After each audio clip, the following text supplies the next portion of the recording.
Hoy en Es la Hora de Opinar comienza la semana.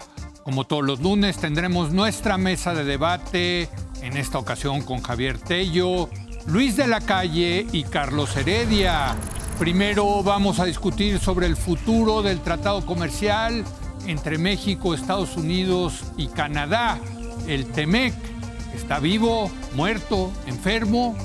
¿Qué podemos decir al respecto? Luego hablaremos de la situación en Gaza tras el acuerdo de cese al fuego que lograron Israel y Hamás. Y para terminar haremos un breve comentario sobre el Premio Nobel de la Paz otorgado a la venezolana María Corina Machado. Así que quédese aquí en N+ Foro, que ya comenzó la hora de opinar.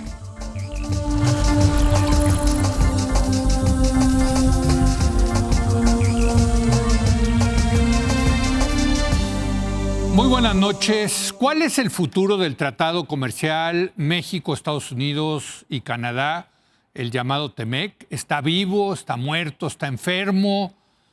Pues parece que no está muerto, que está tan vivo que es lo que le ha permitido a México seguir exportando hacia Estados Unidos con una tasa de arancel efectiva de alrededor de un 5%.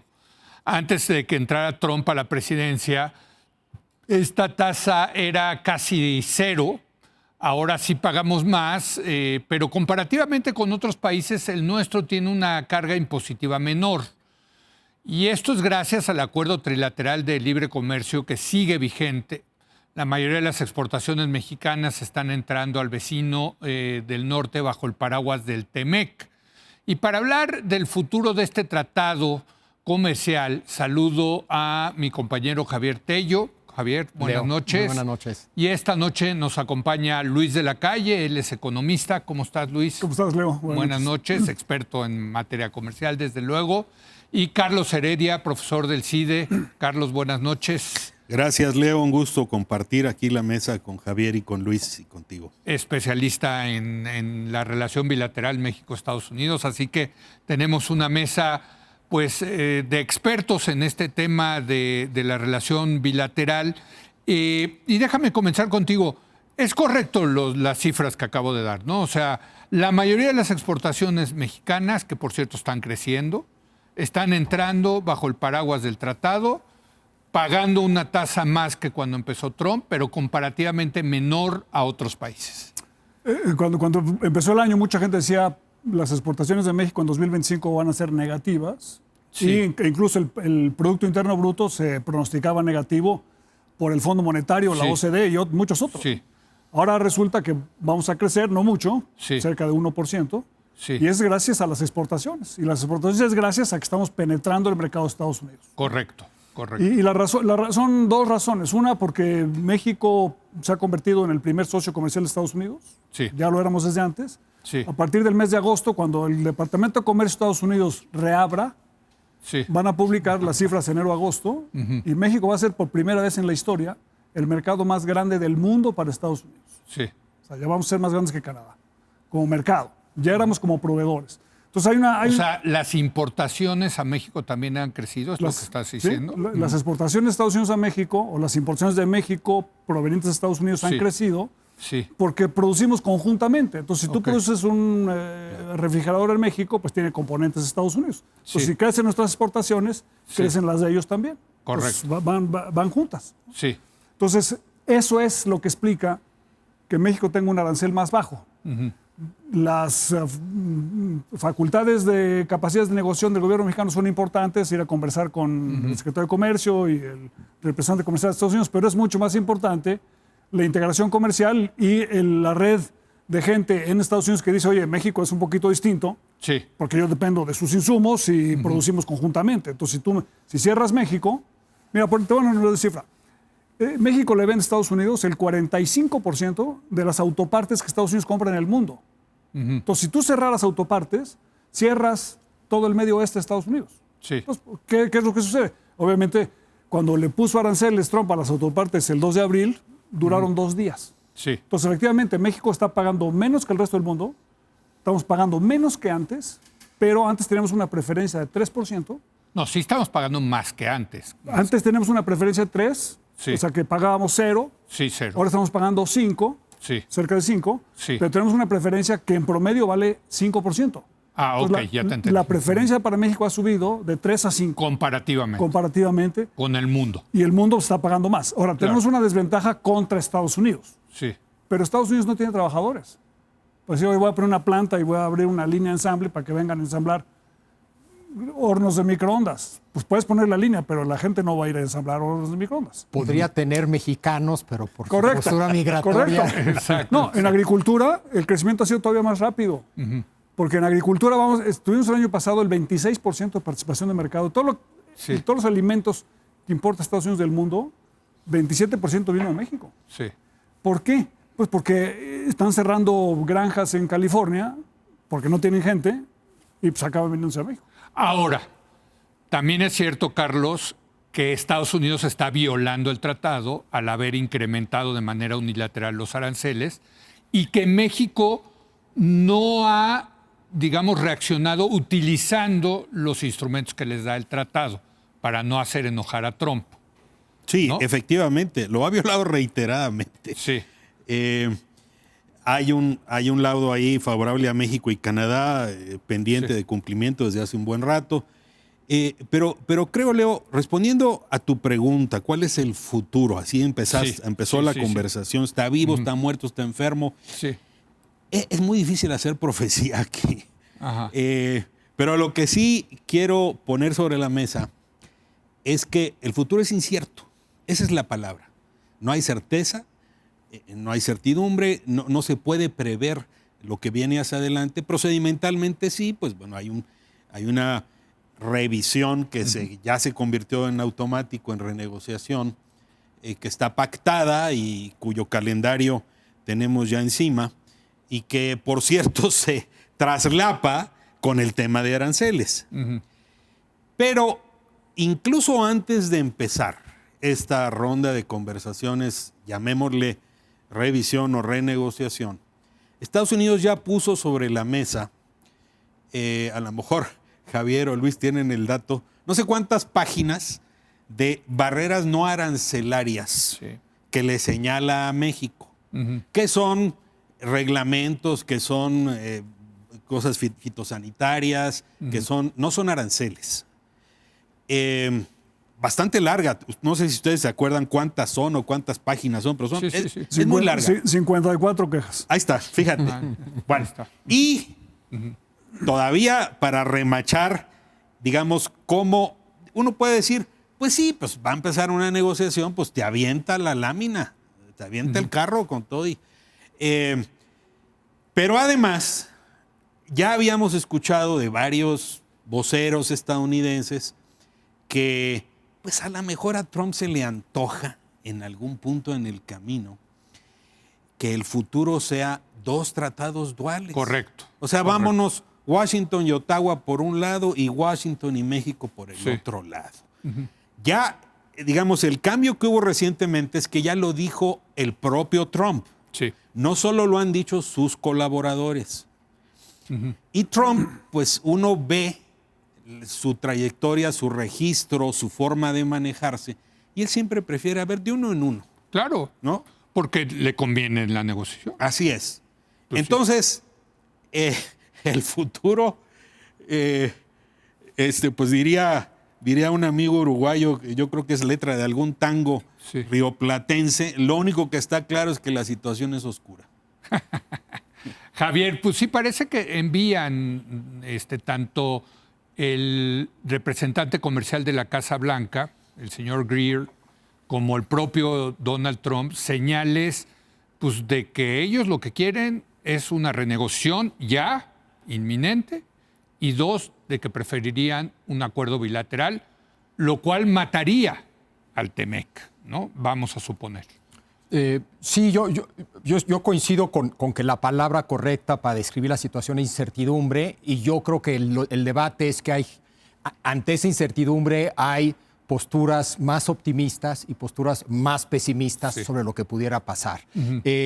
Yo creo que Trump él siempre pone en la mesa cosas. una de esas cosas que pone en la mesa es la posibilidad de hacer esto algo bilateral. Pero va a poner muchas otras cosas. Creo que es muy difícil de leer una clara intención cuando estás frente a Trump y estás tratando de negociar frente a Trump. Es decir, y de repente mañana pone otra cosa en la mesa que no tiene nada que ver con el tema. Puede ser el tema migratorio, pues, o sea, él va a poner muchas cosas en la mesa y todo lo va a usar para sacar lo que él quiere. Yo creo que hay 3 niveles en lo que esto ocurra. Hay un nivel técnico que tiene que ver con el tratado en sí, que tiene que ver con estas quejas puntuales. Luego hay un debate que tiene que ver con la visión de Trump, la visión comercial de Trump, que va mucho más allá del TEMEC, que es lo que él piensa que le conviene a Estados Unidos en el contexto actual, vis-a-vis China, etcétera, etcétera. Es otro nivel de conversación. Y tercero, hay una visión netamente política, que tiene que ver con otros temas que no son comerciales, que le importan a Trump, que tiene que ver con que esto va a ocurrir en un año electoral para Trump, etcétera, etcétera. Entonces sí es de una complejidad gigantesca. Yo resumiría esto usando título del famoso libro de Hirschman, Salida, Voz y Lealtad, que en el caso de Trump el riesgo es que este cuate siempre tiene la opción de salida y la usa de manera agresiva. Le importa poco la voz, es decir, tratar de mejorar las cosas, y lealtad no tiene en lo absoluto. En el caso mexicano somos profundamente leales por muy buenas razones antes Telecán, ahora el TEMEC. Eso nos obliga a tener una voz y tratar de convencer y mejorar lo que hay, pero salida no tenemos. Salida no tenemos. Entonces, ya de entrada está sentado frente a alguien que llega con un letrero en la frente que dice salida. Y eso es bien difícil, sentarte a negociar con alguien que ya de entrada tiene tatuado en la frente salida como amenaza, ¿no? ¿Tú sí crees que sea la salida una opción para Estados Unidos? No, yo no creo que va a salirse. Donald Trump firmó la carta de salida. Ah, claro, y se la quitó. Hace 8 años, y se la quitaron. Se la quitó su Se lo jefe, quitó el Chief of Staff. El Chief of Staff, sí. Y lo convenció el secretario de Agricultura. De Agricultura. Sí. Pero señor presidente, espérese. Sí. Si le voy a enseñar, le enseñó un mapa a Estados Unidos con todos los municipios que exportan agricultura a México. Sí. Y obviamente es territorio Trump. Sí, es rojo completamente. Rojo completamente. Entonces dijo, no, sabes que a lo mejor no. Sí. O sea, efectivamente hay incertidumbre, tienen razón Carlos y Javier, obviamente la hay, pero también hay incertidumbre para Donald Trump. Sí. Porque ve el calendario, ya lo mencionó un poco Javier. El 30 de octubre, o sea, en unas semanas, se va a decidir sobre si se extiende el trato que tiene México y Canadá con respecto a la IEPA, que son los aranceles recíprocos ligados al fentanilo, ¿no? Entonces, eso es el 30 de octubre, está inminente. Sí. Lo más probable es que se extienda, que México y Canadá están exentos si cumplimos con la regla de origen. Sí. Pero vamos a ver. Luego está toda la cosa de la 232, que es una cosa muy compleja de aranceles sectoriales, etc. El 5 de noviembre hay un caso en la Suprema Corte de Estados Unidos sobre la legalidad de los aranceles. Sí. Ese caso es de pronóstico reservado. Puede crear una crisis constitucional en Estados Unidos si la Suprema Corte se inclina de un lado o del otro. Sí. Aunque claramente la Constitución dice que quien pone los aranceles es el Congreso. Solamente el Congreso. Sí, por eso. Sí. O sea, Pero no es claro, nada es claro aquí. Yo considero que hay incertidumbre respecto a qué va a decir la Suprema Corte. Pero es un caso de una importancia, es el caso más importante de la Suprema Corte de Estados Unidos en los últimos 60 años. Sí. Sí, porque este es caso donde... es sobre la división de poderes. Sí. Sobre tienes un régimen republicano Sí. con pesos y contrapesos, ¿no? Sí. Y luego tienes el año que entra la revisión del TEMEC, que termina en julio, pero al mismo tiempo las primarias. Y lo que está sucediendo ya hoy, que no había sucedido antes, es que ahora se empieza a ver signos de que el incremento en los aranceles empieza a tener consecuencias que sufre el ciudadano americano promedio. Por ejemplo, le voy a poner un impuesto del 25% a los camiones. Que fue la última. Bueno, no la ha hecho. Sí. Supuestamente viene el primero. Si yo fuera el gobierno mexicano, le diría, ponlo. El gobierno mexicano dijo ayer, creo, el secretario de Obrador, no, le vamos a hacer un descuento. No me descuentas nada, ponle 25%. México tiene una participación de mercado en camiones del 75%. O sea, el 75% de los camiones que importa Estados Unidos, que es 1/3 del consumo total, vienen de México. Si le ponen 25% a México, los Teamsters, que son los choferes, te arman una revolución en Estados Unidos. Entonces, vamos a ver cuando empiece el impacto político y le toquen las primarias, también hay incertidumbre para Trump, ese es un poco el punto. Por eso, al final del día, aunque no sabemos cómo, si va a ser bilateral o trilateral, los detalles pueden cambiar, yo creo que sí se puede apostar a que México va a tener al final del proceso una preferencia arancelaria superior al resto del mundo. México tiene fichas, es lo que está México diciendo. tiene fichas, y no solamente tiene fichas, debemos tener una política de diversificación. Ahora, dime una cosa, ¿por qué no han usado el tratado actual para, digamos, defenderse de estos aranceles que son violatorios del tratado? De la 232. Un tratado te sirve para eso, Sí. ¿no? Hace 8 años, cuando nos pusieron aranceles en aluminio y acero, Sí, el secretario Fajardo, Sí. lo invitamos tú y yo aquí, sí, correcto. le puso aranceles y en 6 Sí. meses Trump le quitó a México los aranceles de acero y aluminio.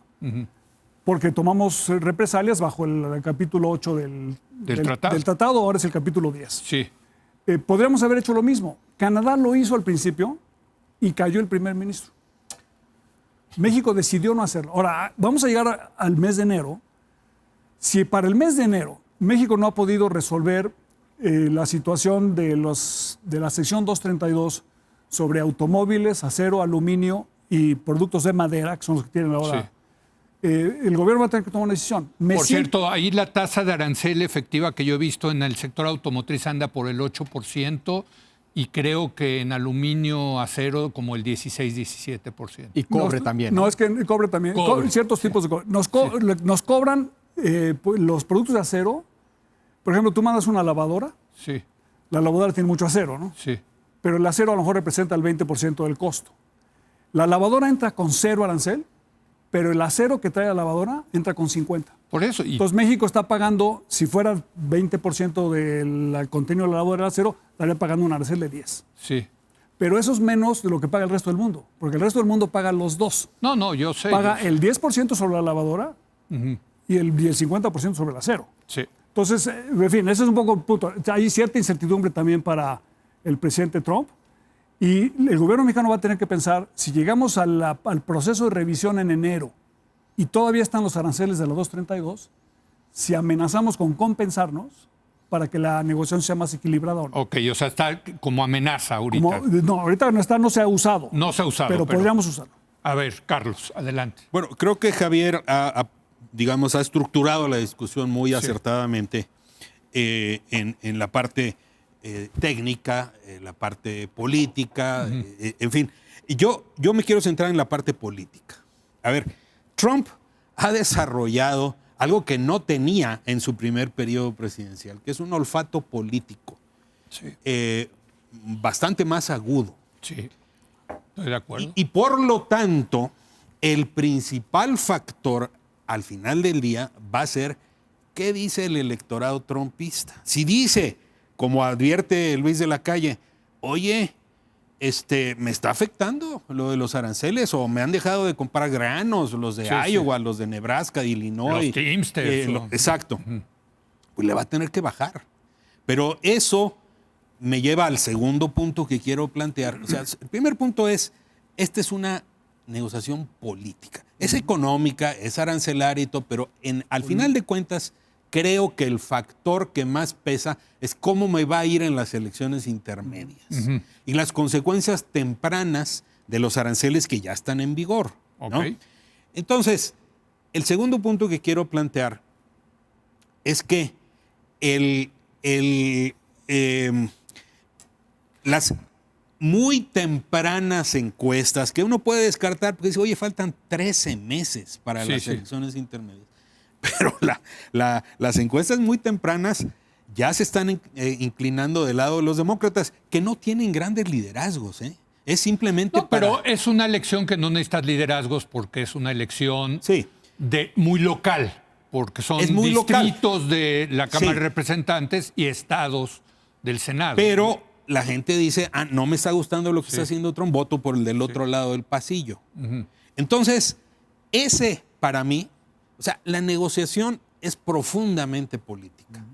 Y Trump ya lo asimiló y ya lo está incorporando a su estrategia, aunque parezca que no, yo sí le doy crédito en el sentido que es un tipo que ha afinado el olfato. Sí. Y aunque sea un provocador. No, totalmente. O sea, es un tipo que ya tiene muy afinado el olfato. Y a lo que van, Carlos, los demócratas, es a quitarle la mayoría en la Cámara de Representantes. Porque entonces... Que, por cierto, creo que depende de 8 o 9... No, menos. Menos de 5. O sea, sí es alcanzable, digamos, ¿no? Muy. Sí. Y lo que decía Luis de la Corte. Mira, Sí. la Corte, digamos, el sistema jurídico es distinto, no tenemos las mismas figuras, pero la Corte le ha otorgado el beneficio de la duda a Trump. Ah, no, sí, así. O sea, totalmente. pero no hay todavía veredictos finales definitivos, que es lo que Sobre el fondo, aquí exactamente, sobre el fondo. sobre el fondo. A mí, perdón, pero yo creo que la Constitución es muy claro quién tiene el poder de poner Está aranceles. clarísimo. Y se la puede dar en el famoso fast track y esos... No, ni siquiera en eso. En el fast track te obliga a que pase primero por diputados. Claro. Entonces, pero te da la posibilidad de negociar, ¿no? Te delega. Te delega. Y aquí no se la delegó. Exacto. Ese es el punto. entonces, cierro mi intervención. Sí. La estrategia mexicana tiene que ser muy cuidadosa en el sentido de decir, lo que México tiene que aprovechar es lo que los productores estadounidenses están defendiendo de sus negocios en México, Claro. de lo que México les compra, de lo que ellos tienen invertido en México. A lo mejor no es exactamente defender a México como socio comercial, pero sí es defender mis negocios en México Sí. y mis inversiones en Claro, México. que es lo que cuenta, claro. Y creo que ahí sí ha habido pues la sensibilidad para decir, yo aprovecho el empuje que trae la resistencia a Trump, que todavía no hemos visto la fase final en este ámbito, en este tema, y en vez de responder de bote pronto, voy a dosificar mi respuesta para ver cómo finalmente quienes sí tienen la capacidad de frenar a Trump, ¿cómo actúan? Javier. Sí, yo coincido que la dinámica es una dinámica más política y que la parte técnica en Creo que hay consenso en eso. Sí, ¿no? entonces, en todo caso se le da un uso político a la parte técnica. exacto, Y yo te diría que eso empezó desde López Obrador, que se dio cuenta cuando sus cambios a las leyes que tenían que ver con el sector energético eran violatorias del tema. Y él se dio cuenta que, que esto lo iban a negociar políticamente, yo te echo la mano con la parte migratoria, tú hazte loco y no vayas tras de mí en este tema. En fin, yo creo que ese es el mundo en el que hoy vivimos. Eso erosiona el TEMEC, genera menor seguridad jurídica para un inversionista. Tal vez no es el mundo ideal, pero yo creo que es el mundo en el que hoy vivimos. Y hay que estar consciente de ello, y yo coincido con Luis que va a haber algo al final de todo esto, va a haber algún tratado de algún tipo y menores aranceles para México. De eso yo no tengo también la menor duda. Yo tampoco. Y también habrá un presidente de Estados No sé Unidos. si pero va a haber algún tipo. Y yo creo que y un presidente de Estados Unidos que sin el menor problema lo violará. Sí. Y violará cualquier Así acuerdo es. en el momento en que El le que convenga. haya. ¿Eso es un escenario malo? Sí. Pero es un poco el mundo en el que estamos viviendo y creo que hay que negociar con esa lógica y no a lanzarte a usar el 232 para de inmediato decir, es que aquí dice que... Esa la pierdes, no te va a llevar a ningún lado. Yo creo que es una pequeña pieza del proceso, pero creo entonces, que ¿qué te suma el tratado si no te da la certidumbre de que van a cumplir con el tratado? el 95% de las veces funciona bien, pero cuando de repente Trump necesita por una razón X, pues lo va a hacer. Como López Obrador en su También momento. en México. Por eso, como López Obrador en el sector energético decidió que esto no. Perdón. No, Donald Trump no ha respetado nada, pero el tratado lo ha respetado más que otros. Eso sí. Todo es relativo. Bueno, exacto, pero eso le da un valor claro. tremendo. Y la otra cosa, la lista de 54 puntos. Sí. Dices que nos va a presionar con la lista de 50. Oye, ojalá nos presione. Bueno, es que ahí yo les No, quería o sea, preguntar. porque ahí es al por revés. ejemplo, está el tema energético. Lo dijo Greer el Por eso, otro día. No están respetando el tratado, lo cual es cierto. Van a usar todo. Bueno, presionar. Pero no. eso va en contra de la ideología de la 4T. ¿eh? No, pero es que, o sea, esto es una cosa de judo. O sea, ver. bien utilizado por parte de la presidenta. Sí. Ella necesita un poco de presión, digamos, en ciertos sectores para poder hacer lo que es correcto para México. Entonces, Pero ideológicamente no están convencidos no, de eso. Ahí pero Donald Trump los puede convencer. sí. de que es importante hacerlo. Abrir el sector energético, No estamos hablando. no solamente abrirlo, Sí. es dar trato no discriminatorio. O sea, es sobre, todo está sobre la discriminación. Es que tú puedes tratar a Pemex y a CFE distinto. Sí, sí, claro. Esa es la bueno. Pero estos cuates piensan que eso es bueno. Correcto. O sea, estos cuates me refiero a la 4T. Sí, pero no todo el mundo.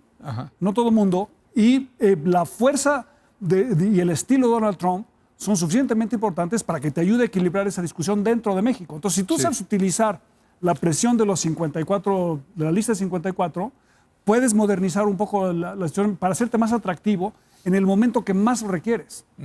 O sea, si no somos atractivos a la inversión en 2026, estamos condenando al sexenio a no crecer. Sí, pues sí. Y eso lo sabe muy bien la presidenta. Sí, Entonces, si ella aprovecha bien la presión, ojalá nos presione un poco más Trump sobre los 54. El problema es que Trump no quiere que México sea muy competitivo.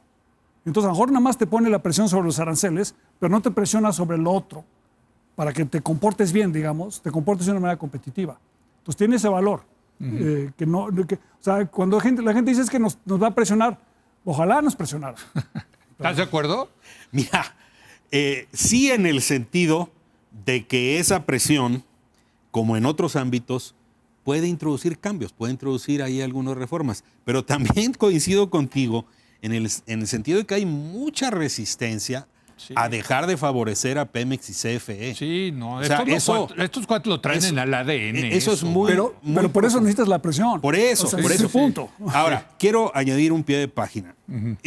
Mire, esté donde esté la negociación tras concluir dos tratados duales, continúa el tratado trilateral, que por cierto ya no es ni de libre comercio ni norteamericano. Sí.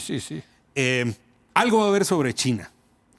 No quizá con un lenguaje directamente contra China, pero habrá un fraseo en donde haya concertación de los tres. Bueno, ya lo hay. Ya Carlos. lo hay. O sea, porque Pero México le no- puso ya aranceles a China. Sí, ¿no? pero ahora va a estar,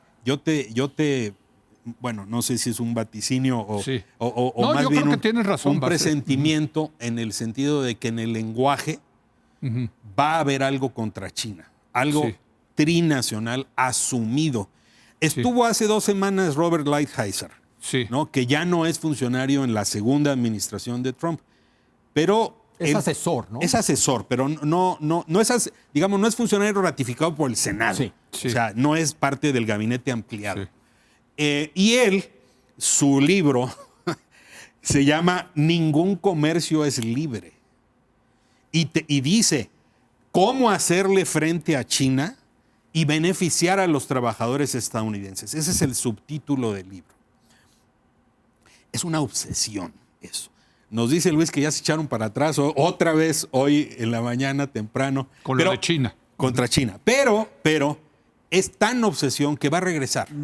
Eso es reiterativo. No, ese va a ser el tema. ¿no? Eso, Sí, entonces, esté como esté la redacción, va a tener alguna disposición trinacional en contra de China.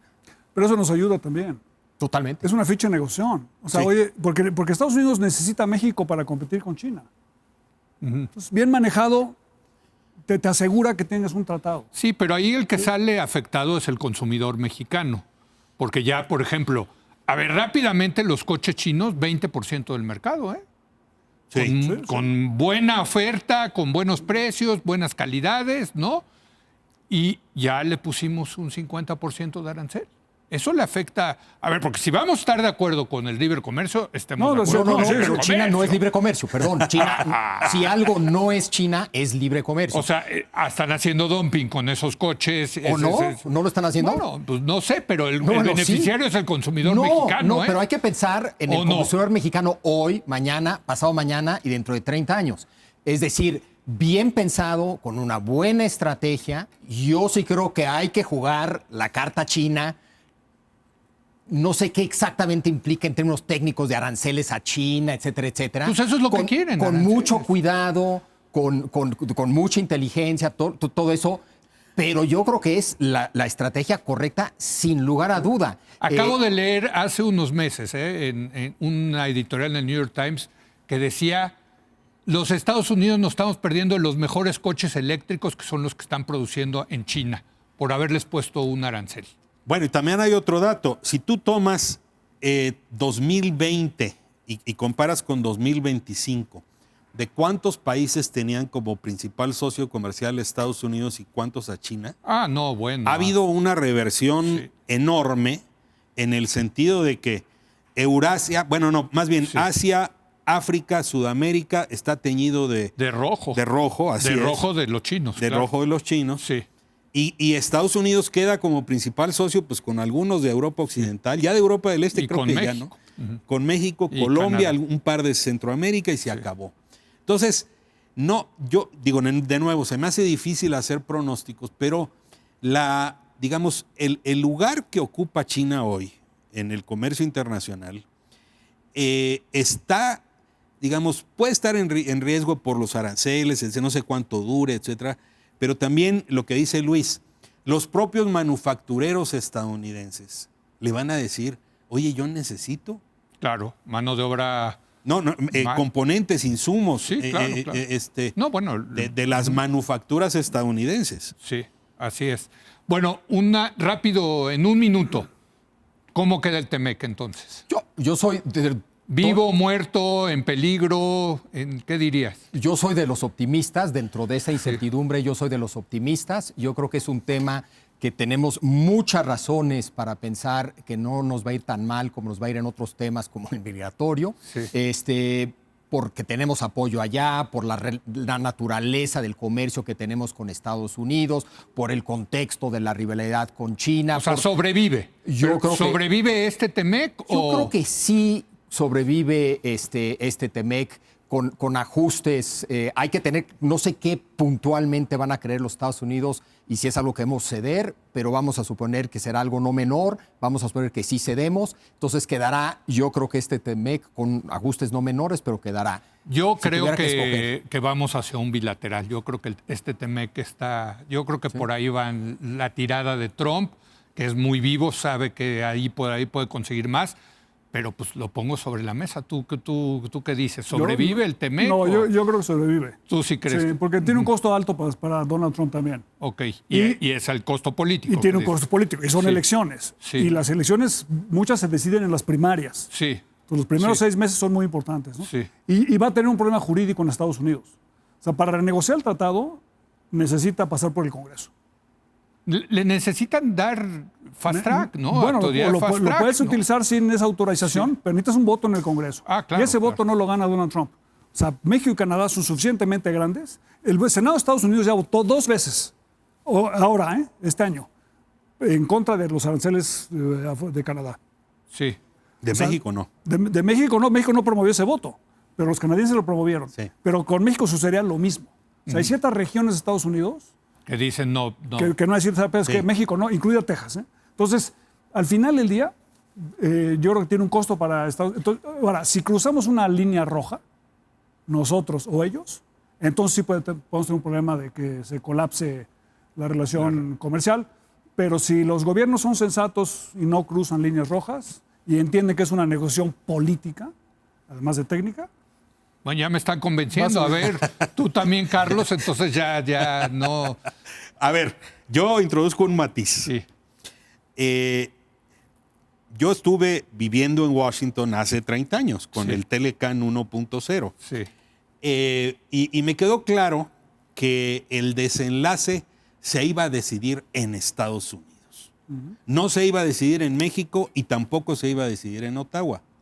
En ese sentido, más que predecir el desenlace, yo lo que te digo es, se va a decidir en Estados Unidos. En algunas cosas que pueden ser incluso desfavorables a Trump, pero la correlación de fuerzas que va a pesar es el conflicto electoral que se perfila si Trump se arriesga a perder la mayoría en la Cámara de Representantes. Entonces, no, ahí cambia el juego.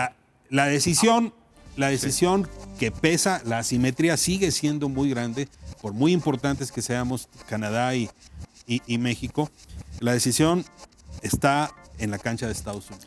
Y es tan importante esa elección que ya redistritaron en Sí, Texas. no, bueno. el gerrymandering está todo lo que da. Exacto, para traer más votos a los republicanos. Nada más una sí. cosita de algo que dijo Sí. Luis. A diferencia del Telecán, el Telecán pasó con votos republicanos y unos poquitos Sí, votos demócratas. ahora se invirtió. El Temec pasó con Sí. todos los votos republicanos y 2/3 partes de los votos Sí. demócratas. Es decir, este tema genera consenso y China genera consenso entre contra. demócratas republicanos en contra, claro.